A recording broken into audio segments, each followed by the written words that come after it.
श्लोक आता है, वदन्ति तत्तत्त्वविदस्तत्त्वं यज्ञानमद्वयम् ब्रह्मेति परमात्मेति भगवान इति शब्दते। वही ब्रह्म है, वही परमात्मा है और वही भगवान, एक ही तत्व है। लेकिन जो निर्गुण निराकार ब्रह्म के उपासक हैं उन्हें ब्रह्म कहते हैं, और जो परतत्व के उपासक हैं वो उन्हें परमात्मा कहते हैं, और जो सगुण साकार ब्रह्म के उपासक हैं वो उन्हें भगवान कहते हैं। एक ही। तो नारद जी महाराज श्रीधर स्वामी पाद टीका कर रहे हैं। नारद जी जब द्वारिका में उतर रहे हैं तो सबसे पहले पिंड आकार है, एक गोलाकार, जिसका कोई आकार नहीं, गोल पिंड दिखाई देता। वही है निर्गुण निराकार ब्रह्म। ब्रह्म का ज्योतिर्मय रूप योगी जन जैसे ध्यानावस्थित गतेन मनसा पश्यन्ति यम योगिनो, ध्यान में अवस्थित रहकर जिस निर्विशेषण निरंजन ब्रह्म की ज्योतिर्मय रूप का दर्शन करते हैं, नारद जी की तुलना आते समय पहला जो पिंडाकार दिखा दिया वो है ब्रह्म, फर्स्ट स्टेज। सेकंड स्टेज पर जब नारद जी के थोड़े से हाथ पैर निकले तो वो परमात्मा है, ब्रह्म का सेकंड स्टेज। लेकिन फाइनल स्टेज भक्तों को दर्शन देने के लिए वही प्रभु सगुण साकार रूप धारण करके भगवान में आते हैं, वही भगवान। ये तुलना करी है श्रीधर स्वामी पाद। नारद जी आए, जिस महल में गए हर महल में भगवान को पाया। कहीं पर भगवान ध्यान कर रहे हैं, कहीं स्नान कर रहे हैं, कहीं पर दान कर रहे हैं, कहीं कुछ कर रहे हैं, कहीं कुछ कर रहे हैं, कहीं कुछ कर रहे हैं। शुकदेव जी ने भगवान की दिनचर्या भी बतलाई कि ब्राह्मे मुहूर्त उत्थाय वायुपस्पृश्य माधव दध्यौ प्रसन्न कर्ण आत्मानं तमसः परम। ब्राह्म मुहूर्त में नित्य प्रति प्रभु उठकर सबसे पहले स्नान करने के बाद अपनी आत्मज्योति का ध्यान करते थे। शुकदेव जी ने ये सारी घटनाएं इसलिए बतलाई हैं कि हम मनुष्य होकर अपने आचरण को भूल जाते हैं, लेकिन भगवान होकर कभी आचरण को नहीं भूलते हैं। इतना सुंदर उनका आचरण, ब्राह्म मुहूर्त में उठना, नित्य प्रति प्रातः काल स्नान करना, भगवान का ध्यान। भगवान भला किसका ध्यान करें? तो आत्मज्योति का ध्यान करें। और नित्य प्रति 13,084 गायों का दान देते थे। ये भगवान का नित्य का क्रम था। जहां भी गए नारद जी को भगवान के दर्शन हुए। अंत में भगवान से प्रार्थना करी, महाराज मैं आपका ये रूप समझ नहीं पाया, हर रानी के साथ आप अलग अलग रूपों में विभक्त हैं, जबकि आप हैं तो एक। तब भगवान ने नारद जी को अपना स्वरूप बतलाया और श्रीमद् भागवत में अद्भुत पहली बार पुत्र कहकर पढ़ा कि ब्रह्मन् धर्मस्य वक्ताहं कर्ता तदनुमोदिता तच्छिक्षयं लोकम् इममास्थितः पुत्रमाखिदः। ब्रह्मन् धर्मस्य वक्ताहं वक्ता कर्ता तदनुमोदिता तच्छिक्षयं लोकम् इममास्थितः पुत्रमाखिदः तच्छिक्षयं लोकम् इममास्थितः पुत्रमाखिदः। पुत्र, खेद करने की आवश्यकता है। इस जगत में सब कुछ मैं ही हूं, मैं ही धर्म हूं, मैं ही धर्म का उपदेशक हूं और मैं ही धर्म का अनुमोदन करता हूं। माने मेरे अतिरिक्त जब जगत में कुछ भी नहीं, तो यहाँ कौन सा आश्चर्य है कि मैं हर रानी के साथ में दिखाई दूं? कोई भी आश्चर्य नहीं। तो भगवान श्री कृष्ण चंद्र का ही केवल ऐसी दिनचर्या नहीं है, भगवान श्री राम का भी अद्भुत दिनचर्या ऐसी ही है। संस्कार हमेशा माता पिता ही प्रदान करते हैं। तो राम जी का संस्कार देखिए कि प्रातः काल उठिके रघुनाथ, प्रातः काल उठिके रघुनाथ, प्रातः काल उठिके रघुनाथ, प्रातः काल उठिके रघुनाथ, माता पिता गुरु नावहि माता,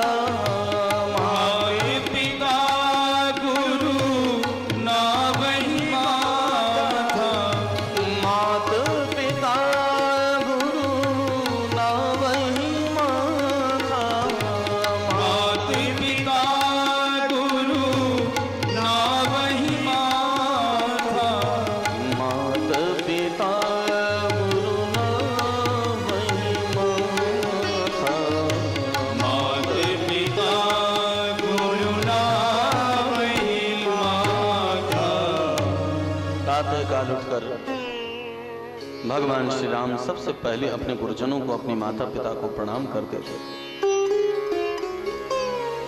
ऐसे आचरणशील भगवान आचार्य किसे कहते हैं? आचिनोति शास्त्रार्थान स्वयं आचरति स एव आचार्य। केवल उपाधि लगा लेने से कोई आचार्य नहीं होता है। उपाधि आपका कलम है, आपके पैसे हैं, जो चाहे सो लगाइए। लेकिन आचार्य न केवल शास्त्रों का अध्ययन करे, अपितु उन शास्त्रों की कही हुई बातों को अपने जीवन में उतारे, वही आचार्य है। भगवान कहते नहीं हैं, करके दिखाते हैं, करके दिखाते हैं। कैसा प्रभु का अद्भुत आचरण है कि आज संतान ये संस्कार सब भूलते चले जा रहे हैं, लेकिन भगवान श्री राम का आचरण है। जिस समय माता कैकेयी ने श्री राम के लिए 14 वर्ष का वनवास और भरत को राजगद्दी मांगी, तो माता कैकेयी ने राम से पूछा, राम सच बताओ, मैंने तुम्हारे लिए वनवास मांगा, तुम्हें बुरा नहीं लगा? कोई भी पुत्र जिसे राज तिलक होने वाला हो और उसी पल उसी दिन उसे वनवास जाना पड़े, जंगल को जाना पड़े, तो क्या तुम्हें अच्छा तो नहीं लगेगा? तुम्हें जरूर बुरा लगेगा। राम जी बोले, नहीं माता, ऐसी बात नहीं। तो फिर तुम्हें क्या लगा? तब मां के सामने आग्रह करते हुए कहते हैं कि सुनो जननी सोई सुत बड़ भागी, सुन जननी सोई सुत बड़ भागी, सुन जननी सोई सुत बड़ भागी, सुन जननी सोई सुत बड़ भागी। जो पितु मातु वचन अनुरागी, जो पितु मातु वचन अनुरागी, जो पितु मातु वचन अनुरागी, जो पितु मात वचन अनुरागी, तनय मात पितु तोष निहारा, तनय मात पितु तोष निहारा, दुर्लभ जननी सकल संसारा, दुर्लभ जननी सकल संसारा। जननी माता पिता की सेवा का दायित्व पुत्र अगर उसका सकुशल निर्वहन करे, ये तो बड़े सौभाग्य की बात है। सोई जननी सोई सुत बड़ भागी, जो पितु माप वचन अनुरागी, जो अपने माता पिता के वचन का पालन करे तो सौभाग्यशाली पुत्र है। मुझे दुख नहीं हुआ, परंतु मुझे खुशी है कि मुझे आज माता पिता के वचनों का आदेश करने का, पालन करने का सौभाग्य प्राप्त हुआ है। ऐसे श्री रामचंद्र का आचरण। तो भगवत प्रेमीजन भगवान आचरण करके जगत को शिक्षा देते हैं, बगैर आचरण किए नहीं। प्रेम से बोलिए श्री राधे राधे। भगवान द्वारिका में निवास कर रहे एक दिन जरासंध के बंदी गृह में पड़े हुए राजाओं ने अपना एक दूत भगवान के पास भेजा। भगवान तैयार ही कर रहे थे जाने की, लेकिन इतने में पांडवों का भी एक दूत भगवान के पास आया। प्रभु, पांडवगण राजसूय यज्ञ करना चाहते हैं, सो आपको आह्वान किया है। भगवान पहले पांडवों के पास में गए, राजसूय यज्ञ की तैयारियों के लिए निवेदन किया, महाराज आप ही बतलाएं हम इतने बड़े यज्ञ को कैसे करें। भगवान बोले, यज्ञ तो बाद में होगा, जब तक इस पृथ्वी पर जरासंध जैसा राजा मौजूद है तब तक तुम इस राजसूय यज्ञ को नहीं कर सकते। पहले जरासंध मारा जाना चाहिए। भगवान जरासंध के यहाँ पर अर्जुन और युधिष्ठिर, अर्जुन और भीम, इन दोनों को ब्राह्मण का रूप धारण करा के ले गए, क्योंकि भगवान जानते थे जरासंध की एक ही कमजोरी है, वो है ब्राह्मण। जिस समय जरासंध 18वीं बार युद्ध करने के लिए आया तो ब्राह्मणों ने आशीर्वाद दिया था विजयी भव। भगवान ने केवल ब्राह्मणों को दिए हुए उस वचन की रक्षा करने के लिए जीते हुए युद्ध को भगवान हारा और रणभूमि छोड़कर भाग गए। भगवान का नाम पड़ा रण छोड़। तो जरासंध की केवल एक ही कमजोरी थी, तब से जरासंध ब्राह्मणों के प्रति बहुत श्रद्धा रखता था। भगवान पहुंच गए, द्वारपाल से कहा जाओ महाराज से कहो कुछ ब्राह्मण याचक खड़े हैं। जरासंध निकल कर आए, कहिए क्या चाहिए? कि युद्धम नो देहि राजेंद्र द्वंद्वसो यदि मन्यसे युद्धार्थिनो वयं प्राप्ता राजन्यानान्नकांक्षी। राजन, हम युद्ध करना चाहते हैं, तुम्हारे धन संपत्ति हमें कुछ नहीं चाहिए। क्या कहते हो? तुम ब्राह्मण हो और ब्राह्मण होकर युद्ध करना चाहते हो, इसका मतलब यह है कि तुम ब्राह्मण हो ही नहीं सकते, क्योंकि ब्राह्मण तो बहुत डरपोक होता है। युद्ध से तो कोसों दूर रहता है। तुम जरूर ब्राह्मण नहीं हो, सच बताओ तुम कौन हो? भगवान बोले जरासंध तुम पहचाने नहीं हमको, मैं द्वारिकाधीश। जरासंध गुस्से में तमक गया, क्या बोले?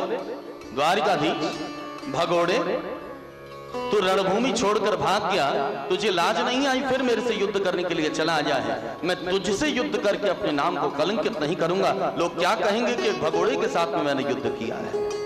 नहीं। भगवान बोले ठीक है, ये अर्जुन है, ये भीम है, तुम्हें जो पसंद हो उसके साथ विवाह कीजिए। अर्जुन को देखा, अर्जुनो न भवेत् योद्धा भीमस्तुल्य बलो मम। अर्जुन गांडीव की टंकार को जब बजाता है तो सृष्टि में उसकी कोई काट नहीं, लेकिन भीम का सामना हमारे साथ में हो सकता है। जरासंध और भीम का युद्ध, मल्लयुद्ध 27 दिन तक चला। जरासंध ने भीम को इतना पीटा, इतना उठा उठा कर पीटा कि शायद धोबी अपने कपड़े को उतना न पीटता होगा। 27वें दिन भीम ने भगवान के चरण पकड़ लिए, महाराज हमें नहीं मालूम था कि आप जरासंध से युद्ध कराने आ रहे हैं। अगर ऐसा मालूम होता तो मैं अपने बच्चों की पहले कुछ तैयारी करके आता, कुछ LIC वैलाइसी करवा देता है। नहीं मालूम था, लगता है कि अब मेरे बच्चे अनाथ हो जाएंगे, मेरी पत्नी बच्चे सब अनाथ। भगवान बोले तुम्हें अभिमान जो है, मैं सब कुछ कर सकता हूँ, और जहां मैं आता है वहां मैं हट जाता हूँ, करके देखो। और जब तुम्हारा ये मैं हट जाए, मेरे पास में आ जाना, फिर मैं तुम्हारी रक्षा अवश्य करूंगा। कि जब मैं था तब हरि नहीं, अब हरि है मैं नाही, प्रेम गली अति साकरी तामे तो न समाही। या तो मैं को रखो या भगवान को रखो। जहां भगवान है वहां मैं नहीं, और जहां मैं है वहां भगवान है। प्रेम गली अत्यंत सकरी है, और इस प्रेम की स्वरूप, प्रेम की गति को श्री रूप गोस्वामी पाद ने भक्ति रसामृत में बताया। कैसा है ये प्रेम? अहेरेवण गतिर प्रेमणा स्वाभाविकी कुटिला भवी। प्रेम की गति बिल्कुल सर्प की गति तरह वक्राकार होकर जाती है, टेढ़ी मेढ़ी, इन जिगजैग में ऐसा टेढ़ा जाता है। इसलिए यहां पर केवल या तो ब्रह्म को रखो, या पर भगवान को, या पर मैं को रखो, एक ही चीज रह सकती है। भीम ने तब भगवान से आग्रह किया, महाराज जरूर देखूंगा, कल देख लेना मेरी तरफ। युद्ध आरंभ हुआ, उठा पटक आरंभ हुई। भीम ने जो भगवान की तरफ दृष्टिपात किया, भगवान ने एक कुशा के 2 भाग किए, दोनों दिशाओं में फेंक दिया। समझ गए भीम ने जरासंध के पैरों पर पैर चढ़ाकर उसके पैरों को चीर डाला, दोनों दिशाओं में फेंक दिया। जरासंध मारा गया, लेकिन भगवान को राज्य का लोभ नहीं था। भगवान ने जरासंध के पुत्र को राज्य तिलक किया और वहां से चले आए पांडवों के पास में राजसूय यज्ञ की तैयारियां कर। भगवत प्रेमीजन, ये जरासंध है देहाध्यास, और इसको 2 टुकड़ों में जरा नाम की एक राक्षसी ने आकर एक किया था। जैसे जड़ चेतन, आत्मा अनात्मा की ग्रंथि जब मिलकर एक हो जाती है तो ये इतनी मजबूत होती है कि संसार की किसी अस्त्र से इसे काटा नहीं जा सकता। इस ग्रंथि को अगर काटना चाहते तो केवल भगवत कृपा के कुठार से ही इसे काटा जा सकता है। भगवत कृपा की कुल्हाड़ी से, कृष्ण कृपा की कुल्हाड़ी से ही इसे काटा जा सकता है। भगवान ने जरासंध के बंदी गृह से 16,100 राजाओं को मुक्त कराया। राजसूय यज्ञ की तैयारियां होने लगी। भगवान ने इस राजसूय यज्ञ के धनाध्यक्ष का भार दिया दुर्योधन को। लोगों ने यद्यपि इसका प्रतिवाद किया, महाराज दुर्योधन हमारा सबसे बड़ा दुश्मन, सारे धन को ये वैसे ही उड़ा डालेगा, हमारा यज्ञ कैसे होगा। भगवान बोले दुर्योधन को ऐसा आशीर्वाद प्राप्त है कि ये जितना धन देगा उतना दोबारा वापस आएगा, इसलिए ये कोषाध्यक्ष होगा। अब दूसरा, कोई भी यज्ञ करवाएं तो सबसे बड़ा दायित्व होता है भोजन का। जितने लोग आएंगे भंडार कौन संभालेगा। भगवान ने भीम को उठाया, भीम तुम भंडारी बनो। तुरंत पांडव बोले महाराज मालूम है ये भीम कितना खाता है। सारे पांडव और सारे कौरव गण मिलकर जितना नहीं खाते ये भीम अकेला उतना खाता है। 60,000 हाथियों का बल है इसमें। सोचिए अगर भीम को आपने भंडारा बना दिया तो सारा भोजन ये खुद ही खा जाएगा, बाकी के लोग क्या खाएंगे। भगवान बोले ये खुद खाता है तो दूसरे को खिला भी सकता है। जो खुद ही डायबिटीज का और शुगर का पेशेंट हो वो रसगुल्ले लाएगा तो सही, लेकिन हिलाते हुए कहेगा महाराज खाइएगा मत, कहीं डायबिटीज हो गई कहीं शुगर हो गया तो क्या होगा। जो खुद खा सकता है वो खिला भी सकता है। भगवत प्रेमीजन, सहदेव ने अभ्यागतों के स्वागत सत्कार का दायित्व लिया। अर्जुन गुरुजनों की सेवा शुश्रूषा के दायित्व को ले चुके थे। भगवान श्री कृष्णचंद्र अतिथियों के पाद प्रक्षालन की सेवा का दायित्व अपने ऊपर। द्रौपदी भोजन पर स्थित थी। राजसूय यज्ञ आरंभ हुआ, लेकिन उस यज्ञ में भगवान की अग्र पूजा हुई। शिशुपाल ने भरपेट भगवान को गाली दी। सबने शिशुपाल का प्रतिवाद करना चाहा, लेकिन इतने में भगवान ने रोक दिया कि इससे इसकी मां को मैंने वचन दिया है, इसके 100 अपराधों को मैं क्षमा करूंगा। सावधान शिशुपाल, अब भी तुम्हारे पास में समय है। लेकिन शिशुपाल फिर भी नहीं माना। भाई किम कार्यम कदर्यण, दुष्ट व्यक्ति ऐसा कौन सा नीच काम नहीं है जो वो नहीं कर सकता है। भगवान को भी गाली दे। और सच बात यह है कि दुष्ट अपनी दुष्टता को कभी छोड़ता नहीं है। कुत्ते की पूंछ को 14 वर्ष आप जमीन में दबा कर रखिए, वो टेढ़ी की टेढ़ी ही रहेगी। दुष्ट का स्वभाव भी बिल्कुल वैसा ही होता है। एक बार रामकृष्ण परमहंस और स्वामी विवेकानंद जी स्नान कर रहे थे गंगा में। परमहंस जी ने एक बिच्छू को बहते हुए देखा, दया आ गई। संत का हृदय नवनीत के समान होता है। उठाकर रखने लगे, बिच्छू ने तुरंत डंक मारा। बचाने का प्रयास किया, बिच्छू फिर गिर गया। फिर बचाने का प्रयास किया, फिर बिच्छू ने डंक मारा, फिर गिर गया। कई बार ये प्रयास किया, जितनी बार उठाते उतनी बार बिच्छू उनको डंक मारता, बिच्छू गिर जाता।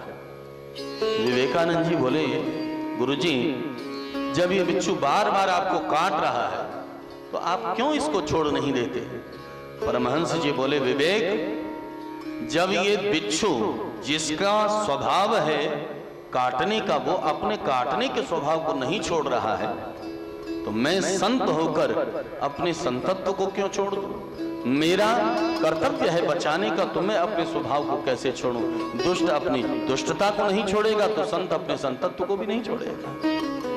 शिशुपाल को बहुत मनाया, नहीं माने। अंततः भगवान ने सुदर्शन चक्र से उसका मस्तक काट डाला। सिर क्षुरांत चक्रेण जहारा पततो रिपोह, मस्तक उच्छेदन हुआ। श्रीअंग से दिव्य ज्योति निकले, भगवान के श्री अंग में जाकर विलीन हो गई। बोलिए भक्तवत्सल भगवान की जय। भगवान ने शिशुपाल को सद्गति भगवत पद की प्राप्ति कराई। लेकिन जिस समय शिशुपाल का मस्तकोच्छेदन करने के लिए भगवान ने सुदर्शन चक्र अपने हाथों में लिया, भगवान की उंगली कट गई सुदर्शन चक्र से। द्रौपदी को और कुछ नहीं दिखा, अपने वस्त्र का, अपनी साड़ी के पल्ली को फाड़कर भगवान की उंगली में मारा। भगवान कभी किसी का ऋण नहीं रखते। तो भरी सभा में द्रौपदी की लाज को जब लूटा जा रहा था, तब भगवान ने वस्त्र रूप धारण करके उस द्रौपदी की लज्जा की रक्षा कर ली। और इस यज्ञ में मई दानव विनिर्मित अद्भुत महल में ऐसा वैशिष्ट था, पांडवों के उस महल में ऐसा वैशिष्ट था कि जहां जल वहां थल, जहां थल वहां जल का भ्रम हो जाता। दुर्योधन जैसे ही इस महल में प्रवेश करने लगा अपनी धोती को उठाकर चलने लगा। सोचा शायद जल है, लेकिन वहां था थल ही। हंसने लगे भीम, द्रौपदी, नकुल, सहदेव, अर्जुन सब हंसने लगे। अंधे का बेटा अंधा ही होता है। युधिष्ठिर ने बहुत रोकने का प्रयास किया, मत हंसो, लेकिन यही हंसी इतने बड़े महाभारत के युद्ध का कारण बनी। रोग की जड़ खांसी और लड़ाई की जड़ हंसी। इसी हंसी से इतना बड़ा महाभारत का युद्ध हुआ। प्रेम से बोलो राधे राधे। भगवान ने आगे दंतवक्र और विदुरथ का उद्धार किया। जिस समय महाभारत का युद्ध होने जा रहा था, बलराम जी के सामने बहुत बड़ी समस्या खड़ी हो गई, किसका पक्ष लें। अगर वो पांडवों का पक्ष लेते हैं तो दुर्योधन जो उसका चेला था कहेगा गुरुजी आपने खूब निभाई, और अगर वो कौरवों का पक्ष लेता है तो कृष्णचंद्र उनसे कहेंगे कि भैया हमें छोड़कर चले गए। तो बलराम जी महाराज ने निर्णय किया कि हम किसी का पक्ष नहीं लेंगे। तीर्थाटन को चले गए। प्रभास नैमिषारण्य में पहुंचे, जहां पर सूत जी महाराज शौनकादिक ऋषियों को कथा सुना रहे थे। बलराम जी महाराज को प्रणाम नहीं किया, क्योंकि व्यास गादी की परंपरा है कि इस व्यास गादी पर बैठने के पश्चात व्यासाय विष्णु रूपाय, व्यास रूपाय विष्णु, यह साक्षात नारायण का स्वरूप होता है। फिर व्यास गति से उन्होंने उस व्यास गति की मर्यादा को रखते हुए प्रणाम नहीं किया। बलराम जी क्रोधाविष्ट हो गए, मस्तक ही काटा। शौनकादिक ऋषि बोले महाराज आपने ये क्या किया, कितनी सुंदर मधुर कथा चल रही थी और आपने इस कथा में विक्षेप कर दिया। बलराम जी महाराज ने कहा महाराज आप जैसा चाहें, जो अपराध का दंड देना चाहे मुझे दीजिए, मैं तैयार हूं। बलराम जी महाराज को आदेश दिया गया, भारतवर्ष में जितने तीर्थ हैं उन समस्त तीर्थों का तीर्थाटन करने से आपका प्रायश्चित पूरा होगा। लेकिन इस प्रसंग में बलराम जी महाराज ने उग्रश्रवा जी महाराज को श्रीमद् भागवत का वक्ता बनाया। इस प्रसंग से यह नहीं समझना चाहिए कि बलराम जी महाराज को प्रणाम नहीं किया इसीलिए केवल उन्होंने सूत जी महाराज का वध किया, यह नहीं समझना चाहिए। वरन बलराम जी की अपनी इच्छा थी कि जैसे अब तक सूत जी की परंपरा चली आ रही थी उसी प्रकार से भागवत की परंपरा भी होनी चाहिए, शेष परंपरा भी होनी चाहिए, अपनी परंपरा को आरंभ करना चाहिए। तो बलराम जी महाराज ने सूत जी की परंपरा को ब्रेक करके शेष परंपरा को आरंभ किया। उग्रश्रवा जी महाराज को श्रीमद् भागवत का वक्ता बनाया। बलराम जी तीर्थाटन करते हुए जब वापस पहुंचे, भीम और दुर्योधन के अंतिम गदा युद्ध को अपनी आंखों से देखा, बहुत रोका लेकिन माने नहीं। अंततः ये युद्ध जिसमें भीम ने दुर्योधन की जंघा को तोड़ डाला, ये युद्ध फिर अंतिम ही था जिसे बलराम जी ने अपने नेत्रों से। आगे श्री शुकाचार्य सुदामा चरित्र को सुनाते हैं, लेकिन उससे पहले कुछ पल भगवत नाम संकीर्तन कर लिया जाए। तदुपरांत सुदामा चरित्र में हम प्रवेश करें कि कृष्ण गोविंद गोविंद गोपाल नंद लाल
मुकुंद ही नाम इसलिए लिया है, मुकुंद का एक भाव बनता है मुखे कुंद समहासः, मुख में कुंद के फूल के समान हंसी जिसके विराजमान है वो मुकुंद। लेकिन यहां जो मुकुंद का भाव है वो कुछ और है, जो मुक्तिम ददाति, जो समस्त जगत को मुक्ति प्रदान करता है। ऐसे मुकुंद की कोई माधुरीमयी कथा सुनाओ जिससे हम इस भवसागर को पार करके मुक्ति या भक्ति प्राप्त कर सकें।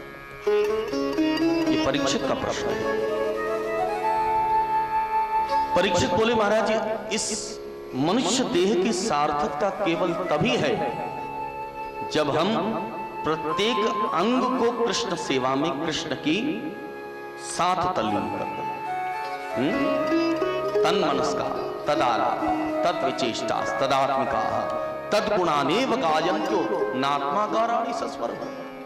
केवल हर अंग के साथ भगवान का संपर्क हो जाए। नेत्र भगवान को देखे, कान भगवान की कथा सुने, रसनेन्द्रियां भगवत प्रसाद को ग्रहण करे, ये सारी बात। गोपी माने क्या होता है? गोभी इंद्रिय कृष्ण रसम पिबती सा गोपी, जो अपने प्रत्येक इंद्रिय से भगवान की कृष्ण रस का पान करे वो गोपी है। सावा यया तस्य गणान गणित, ये परीक्षित ने जो श्लोक गाया है, संपूर्ण मनुष्य जीवन की सार्थकता अगर इस श्लोक को अपने जीवन में उतार दिया जाए तो सिद्ध हो जाता है।